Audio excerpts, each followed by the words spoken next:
అందరు కూర్చుందాం. ప్రభు మహాకృపను బట్టి దయను పట్టేంత వరకు ప్రభును స్తుతించడానికి, శ్రేష్టమైన ఆయన నామాన్ని మహింపరచడానికి ప్రభు మనకెంతగానో ప్రభు చూపించి సహాయం చేశారు. మరి జనవరి నెలంతా కూడా ఎంతగానో ప్రేమించే నెలంతా కూడా ప్రభు నూతన సంవత్సరంలో మొదటి నెల అంతా మన బిడ్డలను కుటుంబాలను కాపాడి మళ్ళా ఈ రెండవ నెలలో ఈ వాగ్దానము కొడుకులో అలాగే ఉపవాస ప్రార్థన కొడుకులో ప్రభు మనకి ఎంతగానో కృప చూపించి దయ చూపించి మళ్ళీ ఒక తరుణం ఒక సమయం మనకి ప్రభు వారు మనకు అనుగ్రహించి ఉన్నారు. కాబట్టి మనము కృతజ్ఞతగా దేవునికి ఏమిచ్చినను, ప్రభుని ఎలా కనపరిచినను ఆయన రుణం మనం తీర్చుకోలేదు. కాబట్టి దేవుని చేసిన మేలులను బట్టి దినమెల్లా మన కుటుంబంతో, మన కుటుంబాల్లో, మన బిడ్డలతో చక్కగా ప్రభు చేసిన మేలులను గుర్తు చేసుకొని దినదినము ప్రభును స్తుతించి మహిమపరిచే బిడ్డలుగా మనము ఉండాలి. ఆయన చేసిన ఉపకారాల్లో కానీ, ఆయన చేసిన మేలుల్లో కానీ దేనినో మర్చిపోయేవారుగా కానీ, ఏ మేలును విడిచిపెట్టేవారుగా మనము ఉండకుండా ఆ మేలును గుర్తు చేసుకొని కృతజ్ఞతగా దేవుని కృతజ్ఞతగా, తండ్రి నా పట్ల నువ్వు చేసిన మేలు, నా కుటుంబం పట్ల చేసిన మేలులన్నీ దినదినము ప్రభుని మనం ఎంతగానో మహింపరిచే బిడ్డలుగా మనము ఉండాలి. అలా ఉండినప్పుడు ఆయన ఒక కనికరము, ఆయన ఒక కృప, ఆయన ఒక కాపుదల మన కుటుంబానికి అనుగ్రహించబడుతుంది. అలాగే మన జీవితాల్లో ఒక నూతనమైన ఆశీర్వాదము మనకు అనుగ్రహించబడుతుంది. ప్రభువాలు అన్నారు కదా, మొదటిగా నన్ను నువ్వు గణపరచుము, నేను నిన్ను గణపరుస్తానన్నారు. మనం ఆయన గణపరిచే కింద మన తట్టు ఆయన చూస్తూ ఉంటాడు. మనం ఎంతగానో ప్రభువును స్తుతిస్తూ ఉంటే ఆయన కనికరము, ఆయన కృప అంతగానే మన మీద ఉంటుందంట. పరిశుద్ధ గ్రంథంలో దేవుడు కానీ యాకోబు రాత్రి అంతా దేవునితో పెరికిల్లాడు. ఆ రాత్రి అంతా దేవునితో పెరికిల్లాడు. ఎందుకంటే తన కుటుంబం రక్షించబడాలి, తన బిడ్డలు క్షేమంగా ఉండాలి, తన కుటుంబానికి కాపుదాలు ఉండాలి, తన బిడ్డలకి కాపుదాలు అనుగ్రహించబడాలని ఆ రాత్రి అంతా దేవుని దగ్గర కన్నీరు కార్చాడు. ప్రయాసని దాని వైపు చూడాల, శ్రమని గుర్తించలేదు. నిద్ర అనేది ఒక ఆలోచన రాకుండా కన్నీరు కారుస్తూ పాదాలు పట్టుకొని పెనుకులాడటం వలన పరిశుద్ధ గ్రంథంలో తెలియపరిచిన మాట ఏంటంటే, ఒక నరుడు తెల్లవారు వరకు దేవునితో పోరాడి గెలిచినట్లుగా బైబిల్ చదివించింది పరిశుద్ధ గ్రంథం. ఎందుకు ఆ వాగ్దానము పరిశుద్ధ గ్రంథంలో రాశారంటే, మనము కూడా మన స్థితిలో ఏదైనా ఒక అవసరం ఉన్నప్పుడు, మన కుటుంబంలో ఒక మేలు దేవుని దగ్గర మనం చూడాలన్నప్పుడు అలసిపోయే వాళ్ళకు మనం ఉండకూడదు, బలహీనులుగా మనం ఉండకూడదు, ఇతర మధ్య కలవాలుగా మనం ఉండకూడదు. సోమర్థానం అనుగ్రహించకుండా సురుకు కలిగి యాకోబు ఎలాగా ప్రార్థించి తన కుటుంబాన్ని రక్షించుకున్నాడో, దేవుని దగ్గర మనం కూడా ప్రార్థన చేసి మన జీవితాల్లో మేలు పొందుకోవాలి. ప్రతి ఒక్కరూ ఎలా ఉండాలంటే సురుకు కలిగిన వారు ఉండాలి. పరిశుద్ధ గ్రంథంలో సామెతల్లో రాయబడి, సోమరి ఆశపడును కానీ అక్కడికి ఏమీను దొరకదా. సోమర్థనం కుటుంబానికి బలహీనత.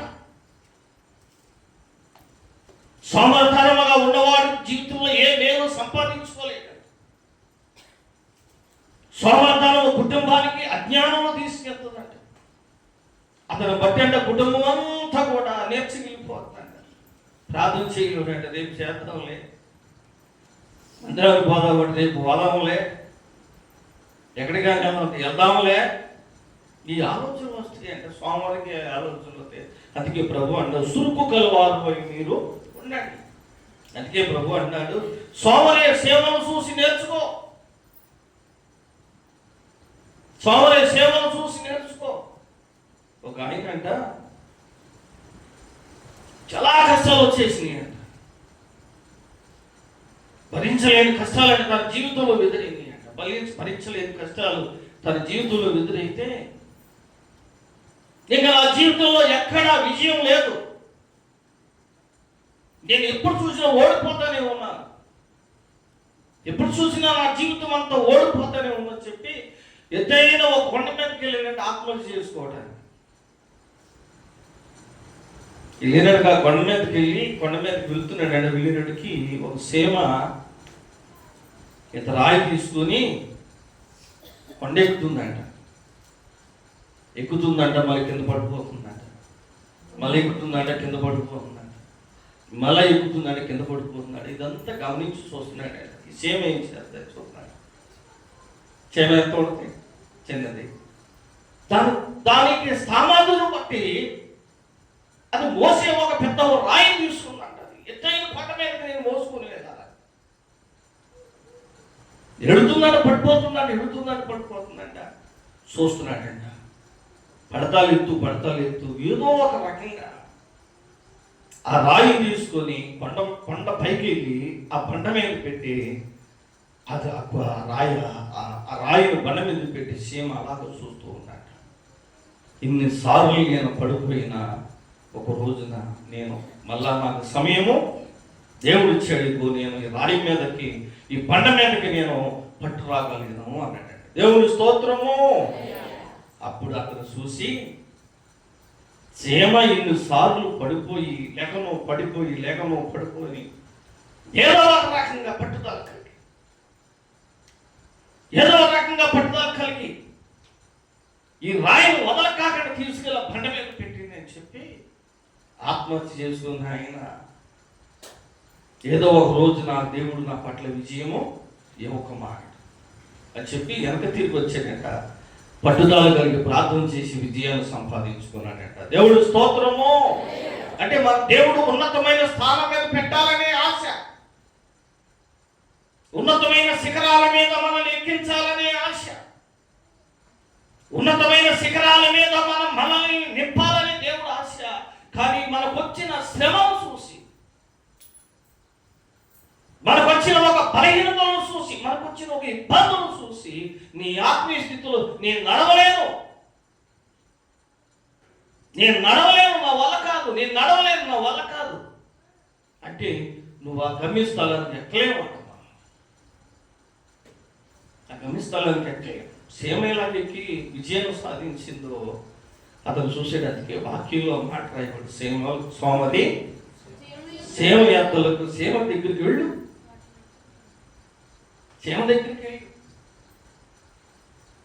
తన కాలంలో అది ఏం చేస్తాడు, చక్కగా అది కూర్చుకుంటాడు.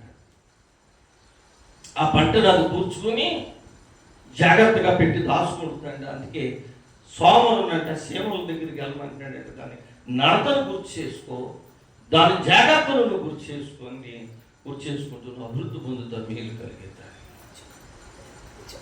అందుకే మన ఆత్మీయ పోరాటంలో, మన విశ్వాసంలో దేవుని బిడ్డలుగా మనం ఎక్కడ బలహీనులుగా ఉన్నాం, ఎక్కడ ఆత్మీయతలో రాజీ పడకూడదు, ఎక్కడ మన ఉద్దేశాల్లో వెనక తట్టి ఎప్పుడు కూడా మనం చూడకండి. మన గురి దేవుని మీదే ఉండాలి, మన గురి దేవుని మీదే ఉండాలి. నీ గురి దేవుని మీద ఉంటే ఆయన గురి నీ మీద ఉంటుంది. నీ ఆలోచనలు దేవుని మీద ఉంటే ఆయన ఆలోచనలు నీ మీద ఉండి నీ ఆలోచనలు సఫలం చేయగలిగిన దేవుడు ఆయన, పరిశుద్ధుడైన దేవుడు. మళ్ళీ విడిచిపెట్టేవాడు మాత్రము మర్చిపోమా. అందుకే యాకోబు రాత్రంతా ప్రార్థన చేశాడు. ఇది నేను సాధించలేను అనుకుంటే అతడు ఆ రోజున దేవుడితో గెలిచేవాడు కాదు. ఆ ఒంటరి పోరాటం ఆయన పోరాడపోతే దేవుని దృష్టిలో నేరస్తుడిగా ఉండిపోయిన కుటుంబానికి ఒక శోధన వచ్చినాయి. మనం కూడా ప్రార్థనలో పోరాడి విజయాన్ని సంపాదించుకుని బిడ్డలుగా మనము ఉండాలి. ప్రతి ఒక్కరూ ప్రార్థన యోధులు వలి మనం ఉండాలి. దేని విషయంలో భయపడకూడదు. ఏ శోధన వచ్చినా సమస్యలు వచ్చినా భయపడేవారుగా ఉండగా నా దేవుడు నాడు నాకు మేలు చేస్తాడనేది గుర్తుపెట్టుకొని గురువుని దేవుని వైపు కొనసాగే వారిగా మనం ఉండాలి. చూడండి ఆదికాండము 35వ అధ్యాయము 2వ వచనం ఒకసారి చదువుదాం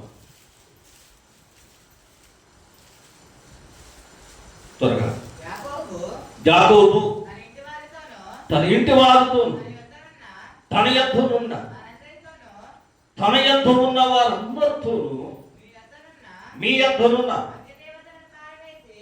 వాటిని పారవేసి మిమ్మల్ని మీరు శుద్ధపరచుకొని మీ వస్త్రాలను మార్చుకుని మనము లేచి బెతేలుకు వెళ్దాము.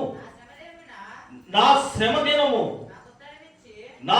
దినమున నాకు ఉత్తరం ఇచ్చిన నేను వెళ్ళిన మార్గమున నాకు తోడై ఉన్న నా దేవునికి బలిపీఠములను కట్టి దేవునికి స్తోత్రము.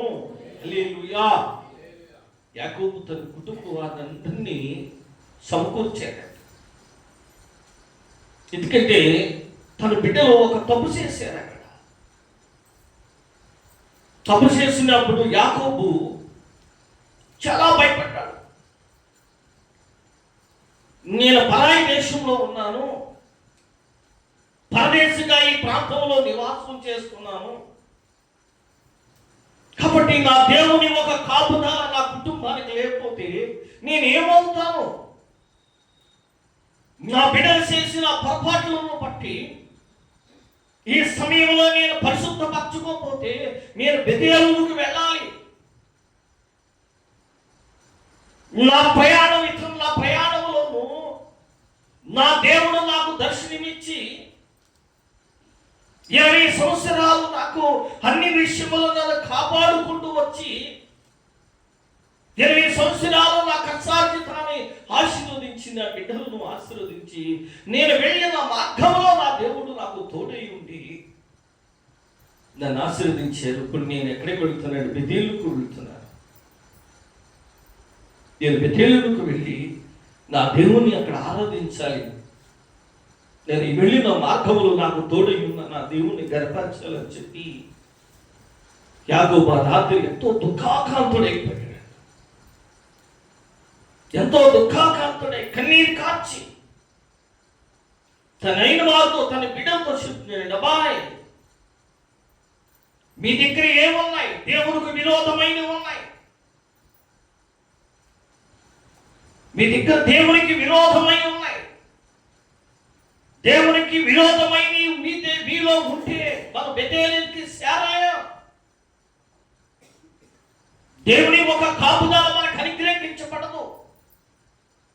కాబట్టి మనము పరిశుద్ధపరచబడాల. మన దిగులమయ్యని తీసేసుకోవాలని యాకోబు తన వారిని కన్నీరుతో తన వారికి తెలియపరచాలి. యాకోబు కుటుంబీకులు బిడ్డలు తండ్రి తెలియక ఒక గ్రామం మీదకి వెళ్ళి రాత్రి ఆ గ్రామంలో ఉన్న వారిని అందరినీ దౌసం చేసి కొన్ని వీటిల్లో తోసుకొని వచ్చారు. ఆ చేసిన పొరపాట్లకి యాకోబు ఎంతో కన్నీరు కార్చి ఏడ్చాడు. అందుకే అంటున్నాడు, మీ దగ్గర అవి ఉండరాదయ్యా, తీసివేయండి. అంతేగాక మీ వస్త్రాలను కూడా మీరు మార్చుకొని అవి పడవేసేయండి. మిమ్మల్ని మీరు పరిశుద్ధపరచుకోండి. ఎప్పుడైతే యాకోబు వారిని గద్దించగానే, యాకోబు వారిని ఎప్పుడైనా వారిని గద్దించి వారిని అడగగానే వెంటనే వారు ఏం చేశారంటే లోపడ్డారు. లోబడి వారి దగ్గర ఉన్నవన్నీ కూడా తీసివేసి యాకోబుకు ఇచ్చినప్పుడు వాటిని పట్టుకెళ్ళి ఓ వృక్షం కింద వాటిని ఒక చోటన భద్రమైన స్థలాల్లో దాచిపెట్టాడు. అప్పుడు అంటున్నాడు యాకోబు, నా శ్రమ దినం ఇక్కడ ముగించి పడింది. ఈ పాపము వలన, దేవునికి విరోధముగా చేసిన పొరపాటు వలన, దేవుని కాపుదల మన కనికరించకపోతే మన కుటుంబం అంతా శత్రువుల పాలైపోతాం. శత్రువుల చేతుల్లో మన కుటుంబం అంతా కూడా పాడైపోతుందని చెప్పి వారందరినీ బ్రతులాడుకుంటున్నారు. అదేకైతే దేవుని బ్రతులాడుకుంటూ ప్రారంభించి, ఎప్పుడైనా సరే మనలో ఉన్నాయో ఏమి ఉండకూడదు. మన హృదయం పరిశుద్ధమైన దేవుణ్ణి అనుసరించుతున్నాం, పరిశుద్ధమైన మార్గంలో నడుచుకుంటున్నాం, పరిశుద్ధమైన సంఘంలో కట్టబడ్డాం, పరిశుద్ధమైన సన్నిధానంలో నాటబడ్డాం, దేవుని బిడ్డలుగా మార్చబడ్డాం. పాటలతో దేవుని ఘనపరుతున్నాం, ఆరాధనలతో దేవుని మహిమపరుస్తున్నాం. ఈ మాట తీరు మారాలి, మన ఆలోచనలు మారాలి, తలంపులు మారాలి, ఉద్దేశాలు మారాలి. ఎందుకంటే యాకోబు నేను బెతేలుకు వెళ్ళాలి, నా దేవుని ఆరాధించాలి. మనము పరలోకములో ఉన్న మన దేవుని శ్రద్ధకి మనం చేర్చబడాలి. మన జీవితాలు మారకాకుండా, హృదయము మారకాకుండా, ఆలోచనలు మారకాకుండా, తలంపులు మారకాకుండా, ఉద్దేశంలో మారకాకుండా ఎన్నో సంవత్సరాలు దేవుని మందిరానికి మనం పోయినా దేవుని రాజ్యంలో పాలుపంపులు మనకు ఉండవు. ఉదయం మారిపోతే దేవుని రాజ్యంలోకి ఎట్లా చేరగలుగుతాం? మన ఆత్మీయ స్థితి సరి చేసుకోకపోతే దేవుల్లో మనం ఎలా కట్టబడతాం? మనం మారాలనే కదా ప్రభువు అయిన యేసు మన కొరకు తన ప్రాణాలు త్యాగం చేశాడు. మన పాపాలైన మోసాడు, మన దోషాలైన మోసి మన కొరకు కొట్టబడి నలగబడి మన కొరకు బలి పశువుగా వధించబడ్డాడు కదా. ఎందుకు? మన నీతిమంతులుగా తీర్చబడ్డాలని. దేవుని స్తోత్రము. నీతిమంతులుగా తీర్చబడ్డాలి. దేవుడు రాజ్యములో మనము కూడా పాలుపంపులు పొందాలని, నిత్య నరకము నుండి మనము తప్పించబడాలని పరిశుద్ధమైన దేవుడు మనం పొందవలసి వచ్చిన శిక్ష. అందుకే ప్రభు అంటున్నాడు, దినమెల్లలో మీ కొరకు నేను దుఃఖిస్తూనే ఉంటాను. మన జీవితాలు చక్కగా మార్చబడాలి. యాకోబు అదే వారిని బ్రతులాడుకుంటున్నాడు. అయ్యా, బెతేలుకి వెళ్ళాలి కదా, మనం మన దేవుణ్ణి ఆరాధించాలి. అక్కడ మనం మీరు చేసిన పొరపాట్లు వలన నా దేవుడు ఒకవేళ కాపుదలు అనుగ్రహించకపోతే ఇదిగో నా కుటుంబం అంతా కూడా శత్రువులకి మేము అతులైపోతాం కదా. ఆ సమయాన్ని వాళ్ళందరూ పరిశుద్ధపరచబడ్డారు. వాళ్ళందరూ పరిశుద్ధపరచబడి బెతేలుకు వెళ్ళి దేవుని కొరకు బలిపీఠం కట్టడానికి యాకోబుకి ఒక దేవుని కృప అనుగ్రహించబడింది. అలాగే నీ బలిపీఠం కూడా కట్టబడాలి. నీ బలిపీఠం పడిపోయిందో నిలబడిందో, నీ బలిపీఠం కట్టబడాల. కట్టబడి నీ బలిపీఠం మీద ఎప్పుడు మంట మండాలా. నీ బలిపీఠం ఆరిపోయిందో అనుకో, దేవుని రాజ్యానికి చేరలేవు.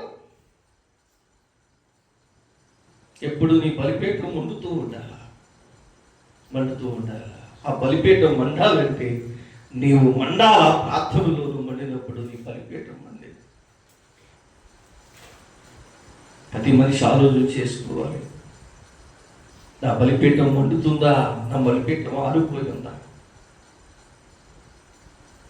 నా బలిపీఠం నేను కట్టుకోగలుగుతున్నానా, నా బలిపీఠం కట్టలేని స్థితిలో నేను దిగజారిపోయి ఉన్నానా. ఎప్పటికప్పటికే మనం గుర్తు చేసుకోవాలి. నీ బలిపీఠం ఎప్పుడు వెలుగుతుండాలా, ఎప్పుడు వెలుగుతుండాలా. ఆ వెలుగు పరిశుద్ధమైన దేవుడు నిత్యము ఆ వెలుగును చూడాలి. ఆయన ఎప్పుడు ఆత్మీయ స్థితిలో సల్లారిపోయే ఒక అనుభవంలో ఉండకూడదు. శరీర సంబంధమైన ఆలోచనలు మన హృదయంలో ఉండకూడదు. శరీర సంబంధమైన తలంపులు మన హృదయంలో ఉండకూడదు. ఎందుకంటే పరిశుద్ధమైన సంఘంలో కట్టబడుతున్నాం. నీలో ఎలా ఉండాలి? ఆత్మ సంబంధమైన మాటలు, ఆత్మ సంబంధమైన ఆలోచనలనే ఉండాలి. అలా ఉన్నప్పుడు మన దేవుని కంటే దగ్గర అవుతామట.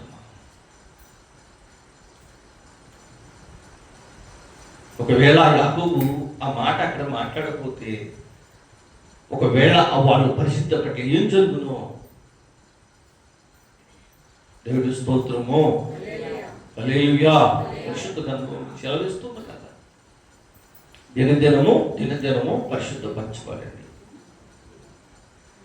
దినదినము నూతనముగా మీరు మార్చబడండి.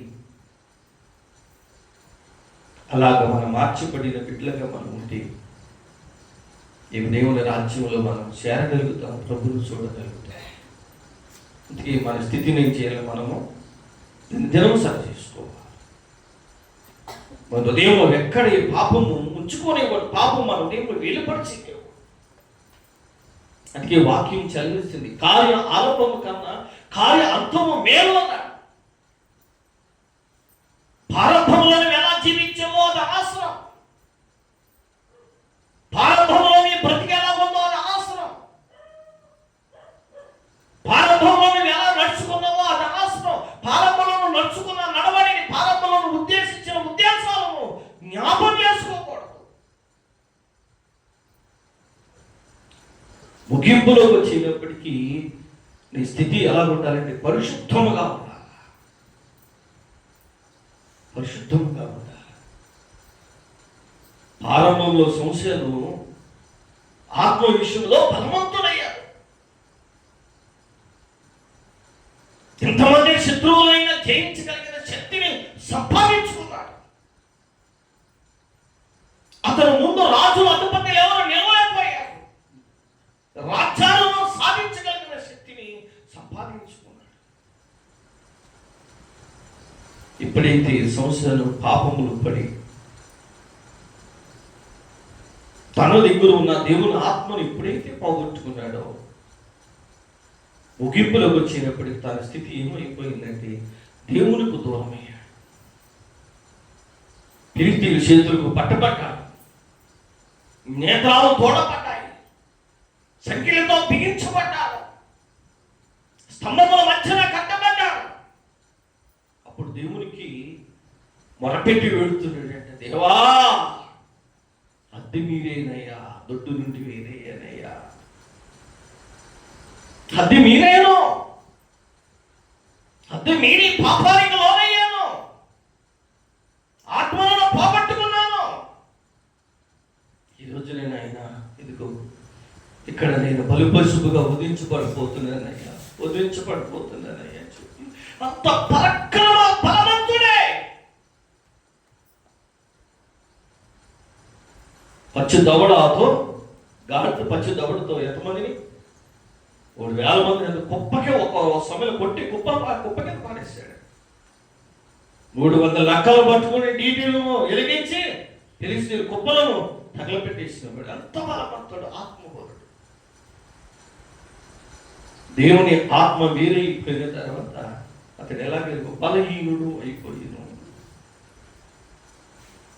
బలహీనుడైతే అప్పుడు అంటారు, కొట్టండి వీడిని, మనల్ని ఇప్పుడు వరకు బాధ పెట్టాడు, కొట్టండి వీడిని, యోసేపు మనల్ని కొట్టండి వీడిని. ఆడ గుద్దు, వీళ్ళ గుద్దు, వాళ్ళ గుద్దు, వీళ్ళ గుద్దుతుంటే సంవత్సరం వీడుతున్నాడు.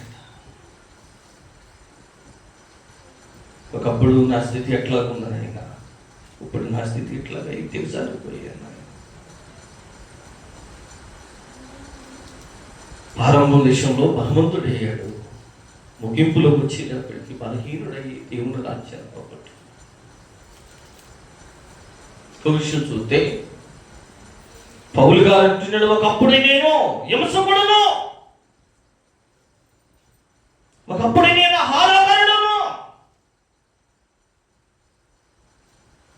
ఎన్నో దేవునికి విరోధమైన పనులు ఎన్నో నేను చేశాను. నా దేవుడిని ఎన్నో రకాలుగా నేను బాధ పెట్టింది. ఎప్పుడైతే నేను దేవుని చూశానో, మహదర్శనం ఎప్పుడైతే నేను చూశానో, ఆయన స్వరం ఎప్పుడైతే విన్నాను, ఆ సమయాన నాకు అనుకున్నవన్నీ నేను మర్చిపోయాను. నాకున్నవన్నీ మర్చిపోయాను. అప్పుడే నా పాపాన్ని విడిచిపెట్టుకున్నాను, నా దోషాలు విడిచిపెట్టుకున్నాను, నా ఆగ్రహం విడిచిపెట్టుకున్నాను, నా దేవునికి విరోధముగా చేసిన పనులు నేను విడిచిపెట్టుకున్నాను, నా దేవునికి విరోధముగా చేసిన ఎన్నో పొరపాట్లు నేను సరిచేసుకున్నాను. ఇప్పుడు క్రీస్తు కొరకు నేను బ్రతకాలని నిర్ణయించుకున్నాను. దేవుడి స్తోత్రము. ఎన్ని కష్టాలు ఎదురైనా, ఎన్ని శ్రమలు ఎదురైనా, ఎంత పోరాటం నాకు ఎదురైనా, నా ప్రాణాలు భూమునా కానీ నా పరుగు మాత్రం నేను కడముట్టించినంత వరకు నేను ఎక్కడ నా విశ్వాసమును నేను వదులుకోను. దేవుడి స్తోత్రము. ఆరంభంలోనూ తన స్థితి బాగోలేదు, ముగింపులో దేవుని కొరకు బ్రతికాడు, దేవుని కొరకు త్యాగమయ్యాడు, క్రీస్తు ఒక అపసాక్షిగా నిలబడ్డాడు. క్రీస్తు కొరకు పౌరుషం కలిగి ఆత్మతో నింపబడి తన ప్రాణాలను లెక్కసే కాకుండా పౌలు చక్కని సాక్ష్యం ఇచ్చాడు. నేను క్రీస్తుని పోలిన నడుచుకున్న ప్రకారం మీరు నన్ను పోలి. మాట ఎవరన్నా కలుగుతారు? ఈ విశ్వాసం అయినా గుండెల మీద ధైర్యం నేను అనగలుగుతాడా? ఎన్ని సంవత్సరాలు సీనియర్ విశ్వాసం అయినా సరే నన్ను పోలి నువ్వు ధైర్యం ఎవరికి సాగు. పౌలు గారు ఆ మాట అన్నాడంటే దాని తగ్గ జీవితం జీవించాడు. వదులుకున్నాడు, మళ్ళీ వెనక తిరిగి వెళ్ళా. వదులుకున్నాడు, వెనక తిరిగి వెళ్ళా. ధనాలు వదులుకున్నాడు, ఐశ్వర్యాన్ని వదులుకున్నాడు, సుఖాలు వదులుకున్నాడు, సంపద వదులుకున్నాడు, సమస్య వదులుకొని దేవుని కొరకు క్రీస్తు విషయం ఎన్ని శ్రమలైనా, ఎన్ని నిందలైనా ఈ పోరాటంలో వెనక తెచ్చుకుంటున్నానని వెనక తట్టు చూడలేదు కాబట్టి అంటున్నాడు, నన్ను పోలి మీరు నడుచుకోండి. మనం కూడా సాక్ష్యం ఇచ్చే బిడ్డలు ఉండాలి. పౌలు గారిలాగా మనం కూడా ఉండాలి. పౌలు గారిలాగా మనం కూడా సాక్షులుగా నిలబడాలి. అందుకే కార్య ఆరంభం కన్నా కార్యాంతము మీరు. మొదటిలో మన స్థితి ఎలా ఉంది అనవసరం, కానీ మన స్థితి మన ముగింపులోకి వచ్చినప్పటికీ పరిశుద్ధముగా మనం ముగించుకోవాలి. అప్పుడు దేవుని రాజ్యంలో మనం చూడగలం. దాని మీదే మన గురి, దాని మీదే మన ఈ లోకంలో మనకి ఏమీ అవసరం. అన్న వస్త్రాలు కలవారున్నాయి, మనం ఉండి తినడానికి ఆహారం, కట్టుకోవడానికి వస్త్రాలు. ఈ లోకంలో దేవుని కృపను బట్టి మనకి ఏది తక్కువ చేయకుండా ఉంటే దేవుని రాజ్యంలో మనము చేరగలుగుతాం. లాజరు గారు ఏం చేశాడు? వాక్యంలో మనం వింటున్నాం కదా, తన దేహం అంతా కూడా కురుకులతో నిండిపోయినా, శరీరం అంతా కూడా పాడైపోయినా, తన విశ్వాసాన్ని ఎక్కడ కూడా చివరి వరకు, కడ ఊపిరి వరకు తన విశ్వాసాన్ని విడిచిపెట్టకుండా ఆ విశ్వాసాన్ని గట్టి పట్టుకున్నాడు. కాబట్టి ఆ నీతిమంతుడైన అబ్రహాము రొమ్మున అనుకున్నాడు. సుఖాన్ని అనుభవించి, సంతోషాన్ని అనుభవించి, దేవుని భయమలే కాకుండా లోకంలో విటానుసారంగా జీవించిన వ్యక్తి ఎక్కడికి వెళ్ళాడంట? నరకంలోకి వెళ్ళాడంట. నరకంలోకి వెళ్ళి అబ్రహాము గారిని అడుగుతున్నాడంట, తండ్రి అబ్రహమా, అతను అక్కడే ఉన్నాడండి, నేను ఎక్కడున్నాను ఏంటయ్యా అని అడిగితే అప్పుడు అంటే, నాయనా నువ్వు బ్రతుకున్న కాలంలో ఎలా బ్రతికావు? నీ ఇష్టానుసారంగా బ్రతికావు, నువ్వు ఇష్టానుసారంగా బ్రతికావు. ఇక్కడ నువ్వు యాతను చెందుతున్నావు. ఇతనైతే దేవుని చిత్తముల ప్రకారంగా బ్రతికాడు కాబట్టి ఇదిగో ఇక్కడ ఇతడు నివసించాడు. అంటే అక్కడ మన క్రియలను బట్టి దేవుని రాజ్యము మనకి అనుగ్రహించబడుతుంది. పోగొట్టుకోలేదు, విశ్వాసాన్ని వదులుకోలేదు. చాలా మంది భక్తులు మనకి దేవుడు చూపిస్తున్నాడు. ఆయన ఏబు గారు కూడా ప్రభు చూపించాడు విశ్వాసులకి. మనకి శరీరము ధూళమైపోయినా, సమస్యలు కోల్పోయినా యథార్థతను వదిలిపెట్టుకోకుండా ఆ యథార్థతను గట్టిగా పట్టుకున్నాడు. కాబట్టి చివరికి నూరంతలుగా ఆశీర్వదించబడినట్లుగా దేవుడు చూపించాడు. అలాగే మన విశ్వాసం జాగ్రత్తగా ఉండాలి, మన ఆత్మీయ స్థితిని జాగ్రత్తగా ఉండాలి, మన ప్రార్థన జాగ్రత్తగా ఉండాలి.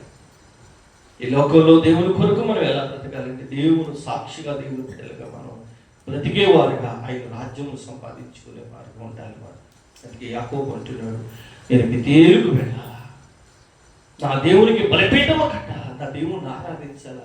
అక్కడికి మనం వెళ్ళాలంటే ఇక్కడ మనం పరిశుద్ధపరచుకోవాలి. మన దగ్గర ఉన్నాయని విడిచిపెట్టుకోవాలా, మన దగ్గర ఉన్నాయని మార్చుకోవాలా. మార్చుకుంటేనే బెతేలుకు మనం వెళ్ళి దేవుని ఆరాధించగలుగుతాం. ఆ సమయంలోనే అన్ని విడిచిపెట్టుకున్నారు, బెతేలుకు వెళ్ళారు. మనము కూడా అన్ని విడిచిపెట్టుకొని క్రీస్తు రక్తంలో మనం కడగబడితే నిత్య జీవంలోకి మనము నిత్య జీవంలో ప్రవేశిస్తాం. ప్రతి క్రైస్తవుడు దేవుని బిడ్డలు అనే విషయంలో జాగ్రత్త కలిగి మన గురి దేవుని మీద ఉండాలని ప్రభు పేట మీకు నేను తెలియపరుస్తున్నాను. ఈ చిన్న మాటలు ప్రభు దీవించి ఆశీర్వదించును కాక. అందరూ కూడా ప్రార్థన చేసుకున్నాం. మోకరించండి, అందరూ ప్రార్థన చేద్దాం. కొద్ది నిమిషాలు ప్రార్థన చేసుకుందాం. ఎలా ఉందో మన స్థితి, ఎలా ఉంది, మన ఆలోచనలు ఎలా ఉన్నాయి, మన ప్రవర్తన ఎలా ఉంది, ఒకసారి మనం ఆలోచన చేసుకొని దేవునికి విరోధంగా బ్రతుకుతున్నామా, దేవునికి భయపడి బ్రతుకుతున్నామా? వాక్యం చదివించింది కదా, కార్యారంభము కన్నా కార్యం అంతము మీదని. ప్రారంభంలో నీ స్థితి ఎట్లా ఉందో దేవునికి అనవసరం. లోకంలో జీవించావు, పాపంలో జీవించావు, లోకాసులో నువ్వు జీవించావు, అనవసరం. ముగింపులోకి వచ్చినప్పుడు పరిశుద్ధంగా ముగించాలా, దేవునికి ఇష్టమైనట్లుగా ముగించాలా. యాకోబు అంటున్నాడు, నాయనలారా మన బెతేలుకు వెళుతున్నాం. ఆ సమయాన వాళ్ళ దగ్గర ఉన్నవన్నీ తీసివేసుకున్నారు, వాళ్ళ అస్త్రాలన్నీ మార్చుకున్నారు. ఈ సమయంలో యేసయ్య నిన్ను అడుగుతున్నాడు, యేసయ్య నిన్ను పిలుస్తున్నాడు, యేసయ్య నిన్ను పిలుస్తున్నాడు. కుమారుని వేద తీసివేశావు, నీ కొరకు నేను శ్రమను ఇచ్చాను, నీ కొరకు ఎన్ని కష్టాలు ఇచ్చాను, నీ కొరకు ఆయన ఎన్ని శ్రమలో పరిశుద్ధుడైన దేవుడు నీ కొరకు కొట్టుబడి, నీ కొరకైనా నలగబడి, హింసపడి ప్రార్థించగలుగుతావా? నాయనా నా పాపాలు క్షమించయ్యా, నా పాపాలు క్షమించు. అయ్యో ఘోరమైన పాపాలు అయ్యో నీకు విరోధముగా ఎన్నో పాపాలు చేసేదయ్యా. అడగలుగుతావా ఈ రాత్రి? దేవుని పాదాలు పట్టుకోగలుగుతావు ఈ రాత్రి?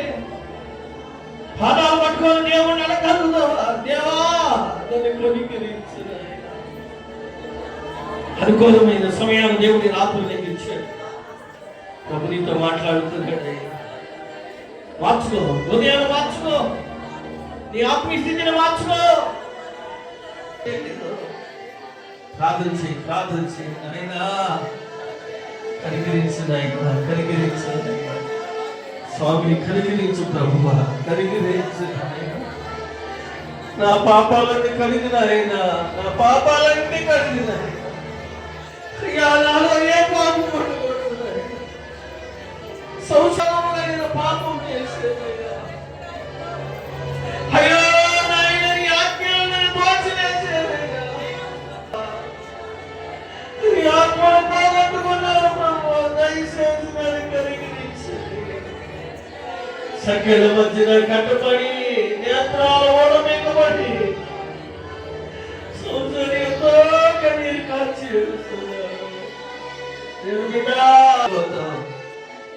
నువ్వు లోపడవా, దేవుని రాజ్యాన్ని సంపాదించుకుంటా. లోపడపోయావా, శరీరపతి శిక్ష అనుభవిస్తావు. నరక యాతన అనుభవిస్తావు, లోపడక శ్రమలకు అనుభవిస్తావు. అనుకూలమైన సమయాలు నా తండ్రి నీకు అనుగ్రహించాడు. అనుకూలమైన సమయాన్ని నా తండ్రి నీకు ఇచ్చాడు. జీవితాలు మార్చుకోవాలి. నన్ను కలిగించయా, నీ రక్తము నా పాపములన్నీ కడుగు. నా కొరకు మరణించిన దేవుడు పాపములాగా నిలబడిసి ఎందులేమో, లోకాశులాగా నిలబడి కనికరించు ప్రభువా, కనికరించయ్యా. ప్రార్థించు తల్లి. మా యేసయ్య ఈ రాత్రి నీతో మాట్లాడాను. మా యేసయ్య ఈ రాత్రి నేను దర్శించాను. మా యేసయ్య అడుగు నా ప్రభువు. అడిగితే ఈ రాత్రి గొప్ప ఆశీర్వాదాలు చూస్తాను.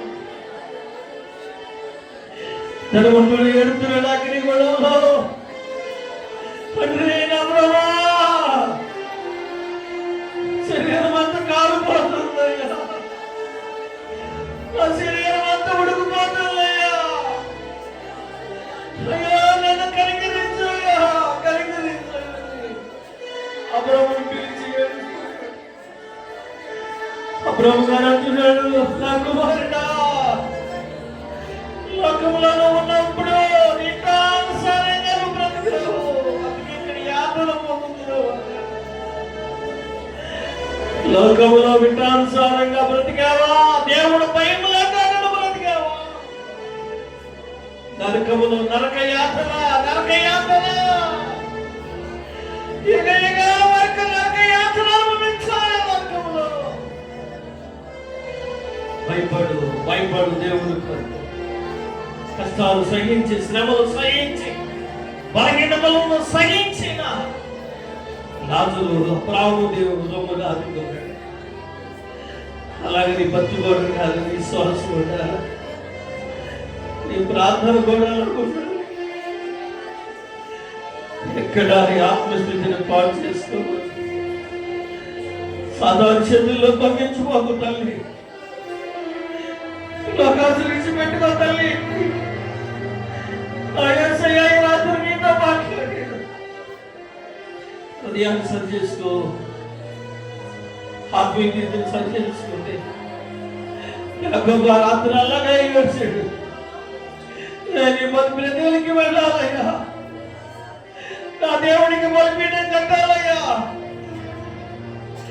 నా దేవునికి బలిపీఠం కట్టాలంటే ఇదిగో మీ వస్త్రాలు మార్చుకోండి. ఇదిగో పాపం మీలో ఉంది, దేవునికి విరోధమైన పనులు మీరు చేశారు. రాత్రి యాకోబు వారిని అందరినీ గద్దించాడు. బలిపీఠం కట్టి దేవుని స్తుతించినట్టు నువ్వు కూడా బలిపీఠం కట్టాలా? నువ్వు కూడా బలిపీఠం కట్టాలంటే నీ వస్త్రాలు మార్చబడాలా? దేవుడు అడగలుగుతున్నాడు. యాకోబు బలిపీఠం కట్టండి, నేను కూడా కట్టుకోవాలి. నా బలిపీఠం, నా బలిపీఠం పడిపోయిందేమో, నా బలిపీఠం పడుతుందేమో. దేవుడిని అడగలుగుతున్నావా? ఈ రాత్రి ఆయన నీ జీవితంలో మేలు చేస్తాడు, మేలు చేస్తాడు. ప్రార్థన చేసుకుందాం, ప్రార్థన చేసుకుందాం. కృప కలిగిన తండ్రి, దయ కలిగిన ఆయన, పరిశుద్ధుడైన దేవాన్ని చూస్తూ ఉంటాను. ఈ రాత్రి మాతో ఉంటావు అయినా, మాతో మాట్లాడి మమ్మల్ని బలపరిచింది. సంవత్సరాలు గతించిపోతున్నాయి, దినాలు గతించిపోతున్నాయి, జీవితాలు మారిపోతే ప్రయోజనం లేదని నీ వాక్యం చదివించి, నీ సొంతంగా అయినా నీ బలిపీఠం ఎదుట నీ బిడ్డలు కాచిన కన్నీరును చూసావు నాయన, చూసావు. బిడ్డలందరూ పశ్చాత్తాపంతో నీ పాదాలు పుట్టుకున్నా, ఒక్కొక్కరిని దర్శించిన అయినా వారి జీవితాలు మార్చండి నాయన. నీ రాజ్య స్థాపన కొరకు నీ బిడ్డల ప్రభు ప్రయాసతో ఎదురు చూసే బిడ్డలు ఉండాలి నాయన. లోకాశలో ఎక్కడ మా జీవితాలు పాడు చేసుకోకూడదు. ప్రార్థనలో మండాలయ్యా, విశ్వాసంలో మండాలా.